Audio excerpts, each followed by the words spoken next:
एक छोटा सा सवाल है कि जब से आपकी एंट्री इस आंदोलन में हुई है, एक सवाल उठ रहा है, सामाजिक सवाल है कि सब्बीरपुर कांड प्रमुख रूप से सहारनपुर में हुआ। वहाँ पर यही जमात के लोग थे। कौन सी जमात के लोग? सुन लीजिए पहले। नहीं, आप झूठ बोल रहे हैं। आप अच्छा, सब्बीरपुर में आप अपराधी का नाम ही बता दो। चलो छोड़ो सारे नहीं, एक मिनट रुको यार, सुन लो ना। सब्बीरपुर में अपराधी कौन था? चलो उसकी जाति का नाम बताओ। स्वर्ण जाति के लोग थे। स्वर्ण जाति के लोग थे। ये किसान स्वर्ण कब से हो गए? अगर ये नहीं, आप लोगों ने मेहनत की। मैं क्या नहीं, ऐसा नहीं। आप ये तो सर छोटूराम बाबा साहब अम्बेडकर के समय से एक हो रहे हैं। वो बार बार कह रहे हैं, आपने सुना नहीं ना? अगर आप एजेंडा ही लेके बैठ गए हैं, जिस तरह से मैं कुछ मानसिकता के लोगों को देख रहा हूँ कि मिर्जपुर भगाना, मैं ये कह रहा हूँ, सुनो। आज जंतर मंतर पर जैसा कि कल की जो प्रेस कॉन्फ्रेंस थी, उसमें भाई चंद्रशेखर, भीम आर्मी प्रमुख भाई चंद्रशेखर ने प्रेस कॉन्फ्रेंस में ये घोषणा की थी कि जब तक न्याय नहीं मिल जाता, हम जंतर मंतर पर दल बल के साथ एकत्र होंगे और कल से यहाँ पर हुजूम लगेगा। मैं चाहूँगा संतोष एक बार दिखाए। भीम आर्मी के जो पूरे देश से आए हुए जो कार्यकर्ता हैं, उन्होंने जंतर मंतर को कवर किया है। स्वयं भाई चंद्रशेखर मौजूद हैं, कल रात भी वो यहाँ पर थे और अभी भी मौजूद हैं। मैं कोशिश करूँगा, अभी ज़रा वो अपने राष्ट्रीय पदाधिकारियों से बातें कर रहे हैं, उनसे बात करने के बाद मैं कोशिश करूँगा कि उनसे मिलवाऊँ। उनके साथ में सतपाल भाई भी हैं जो गाज़ियाबाद से हैं, और लगातार हम कोशिश करेंगे कि कुछ बयान आप लोगों के लिए, दर्शकों के लिए भाई चंद्रशेखर से दिलवा पाएँ।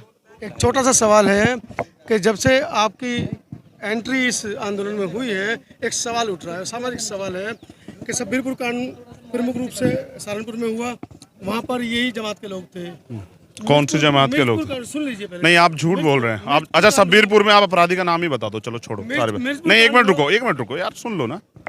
सब्बीरपुर में अपराधी कौन था? चलो उसकी जाति का नाम बताओ। स्वर्ण जाति के लोग थे। स्वर्ण जाति के लोग थे। ये किसान स्वर्ण कब से हो गए? अगर ये नहीं, आप लोगों ने मेहनत की। मैं क्या नहीं, ऐसा नहीं। आप ये तो सर छोटूराम बाबा साहब अम्बेडकर के समय से एक हो रहे हैं। वो बार बार कह रहे हैं, आपने सुना नहीं ना?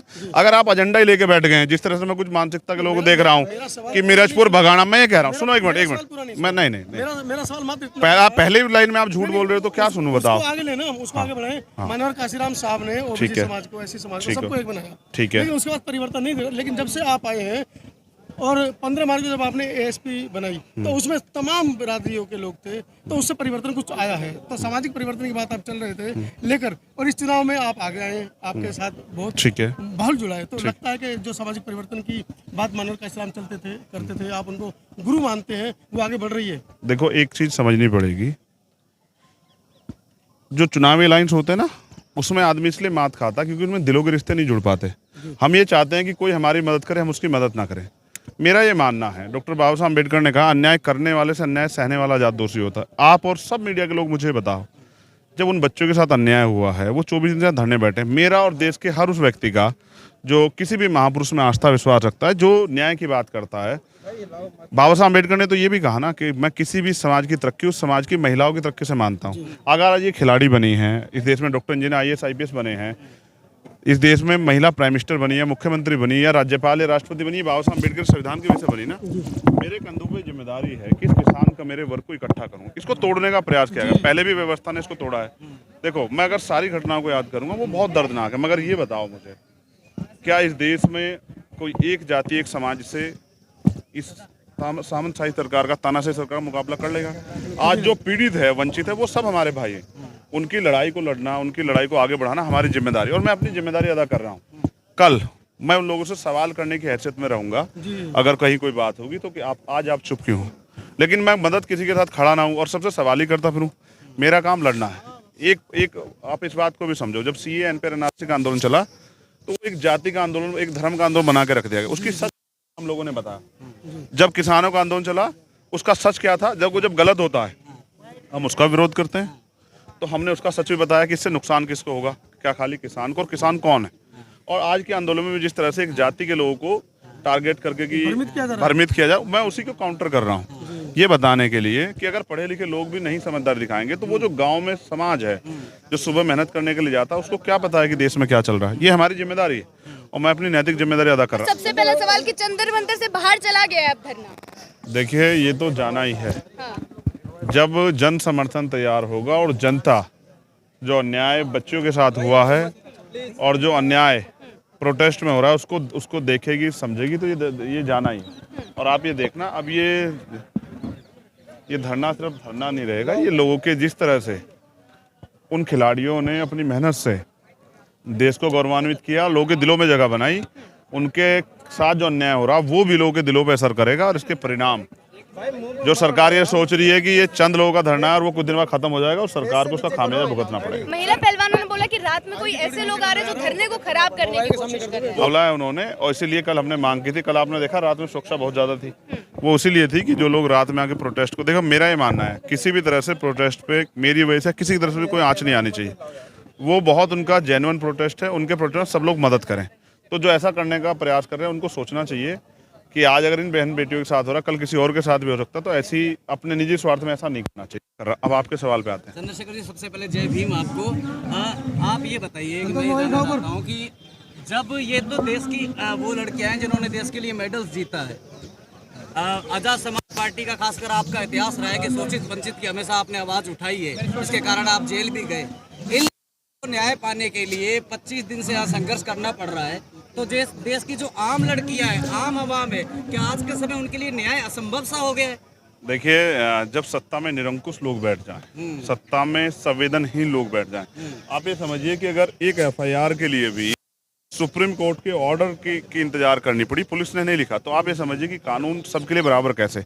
और जब फिर जो मनोज भाई जिस सवाल को उठा रहे थे, मैं फिर उसको वहीं से कनेक्ट करता हूँ कि सोचिए आज यहाँ पीड़ित कौन है, और अगर हम वास्तविकता में पीड़ित के फेवर में खड़े तो हम सब लोगों को वहाँ खड़ा होना था।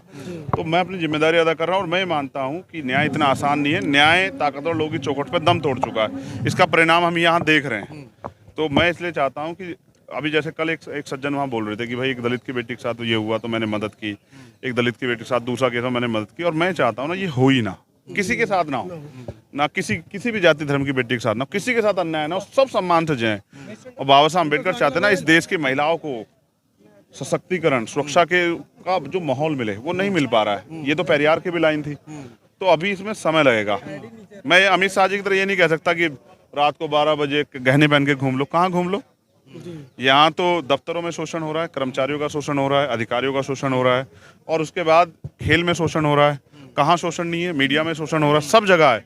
इस शोषण को रोकने के लिए हमें इंसान बनना पड़ेगा। इंसान तभी बनेंगे जब हम लोगों के बीच में रहेंगे। अब देखो पिछले कुछ दिनों से आपने परिवर्तन देखा ना, हर एक चीज। आप तो देखो सुप्रीम कोर्ट के चीफ जस्टिस भी जब कोई भी बात अपनी रखते हैं तो पहले वो डॉक्टर अम्बेडकर के किसी सेंटेंस को कोट करते हैं कि उनका ये था। सरकार भी इसको हथियार बना रही है, चाहे वो पार्टीशन है, वो क्या ना पाकिस्तान हो, जो भी कोई मामला होगा उसमें बाबा साहब अम्बेडकर को लाते, क्योंकि एक बाबा साहब अम्बेडकर, उनकी विचारधारा एक ऐसी विचारधारा है जो सबके साथ खड़ी होती है, और हम उसको फॉलो करने वाले लोग हैं। तो हम अपना काम कर रहे हैं, हम अपनी ड्यूटी अदा कर रहे हैं। तुम में से किसी का कोई सवाल है? एक छोटी बहन हमारी खड़ी है, कोई सवाल है बिटिया? आगे की क्या तैयारी रहेगी? एडी चोटी का जोर लगातार लगा रहे हैं, कभी कैंडल मार्च निकाल रहे हैं, कभी जनता कैनॉट प्लेस तक जा रहे हैं, पर जहां तक जिन कानों तक आवाज आप पहुंचाने चाह रहे हैं ना, अब तक वहां तक नहीं पहुंची आवाज। काशीराम साहब एक बात कहा करते थे, अगर सोए हुए को जगा सकता है कोई, आंख बंद करके जानबूझ के लेट जाए उसको नहीं जगाया जा सकता। तो सच ये है कि सरकार बहरी, गूंगी होगी और अंधी भी। तो मैं समझता हूँ इतनी आसानी से तो नहीं लड़ाई जीती जाएगी, लेकिन क्योंकि इस प्रोटेस्ट को वो लोग लीड कर रहे हैं, हम लोग बैक सपोर्ट में हैं, तो जो आदेश करेंगे हम लोग उसके साथ खड़े होंगे। अगर हम लीड कर रहे होते तो फिर मैं आपको बताता कैसे लीड किया जाता है।